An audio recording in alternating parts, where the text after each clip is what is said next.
বাংলাদেশে এইটা আমার রাজত্ব, এই রাজত্বে আমি যাহা চাই, মন যাহা চাই আমি সেটাই করব।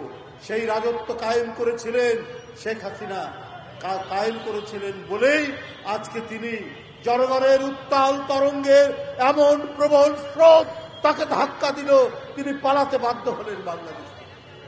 আর বেগম খালেদা জিয়া আজকে তার এই মুমূর্ষ, এই রোগাক্রান্ত, এই অসুস্থতা তো ওই হাসিনার কারণে, কিন্তু জনগণের হৃদয় তন্ত্রী ছিঁড়ে যে ভালোবাসা, যে শ্রদ্ধা, যে আকুলতা, যে আবেগ দেশনেত্রীর জন্য আজকে সারা দেশে প্রকাশিত হচ্ছে।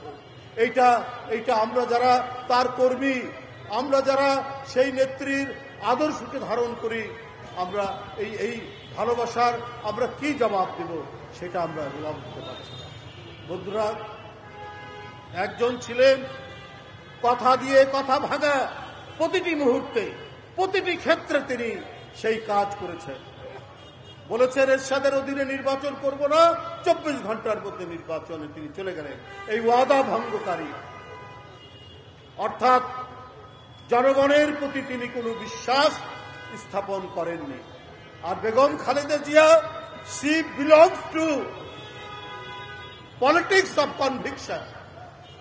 তিনি বিশ্বাস আর দৃঢ়তা যার অন্তরের মধ্যে ক্রিয়াশীল ছিল, নট পলিটিক্স অফ কনভেনিয়েন্স।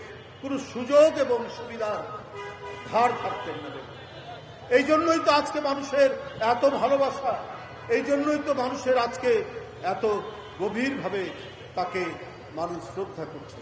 আজকে দেশ বিদেশের চিকিৎসকরা ছুটে আসছেন, আজকে দেশ বিদেশের বিভিন্ন রাষ্ট্রনায়করা, সরকার প্রধানরা তার সুস্থতার জন্য সেখান থেকে বার্তা দিচ্ছেন।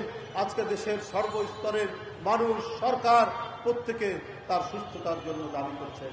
নিশ্চয়ই একটি জাতির সকল মানুষ যখন আল্লাহর দরবারে মোনাজাত করে কোনো কিছুর জন্য, আল্লাহ সেটা কবুল করেন, আল্লাহ সেটা মঞ্জুর করেন। আমরা অবশ্যই আজকে জাতীয়তাবাদী কৃষক দলের এই যে আজকের দোয়া অনুষ্ঠান, অসংখ্য কৃষক নেতা, কৃষিজীবী মানুষ আজকে এখানে উপস্থিত হয়েছেন। হাসান জাফর তুহিন এবং বাবুলের নেতৃত্বাধীন এই কৃষক দলের এই দোয়া অনুষ্ঠানে নিশ্চয়ই তাদের কথা আল্লাহর কাছে শুনি, আল্লাহ তাদের এটা মঞ্জুর করবে।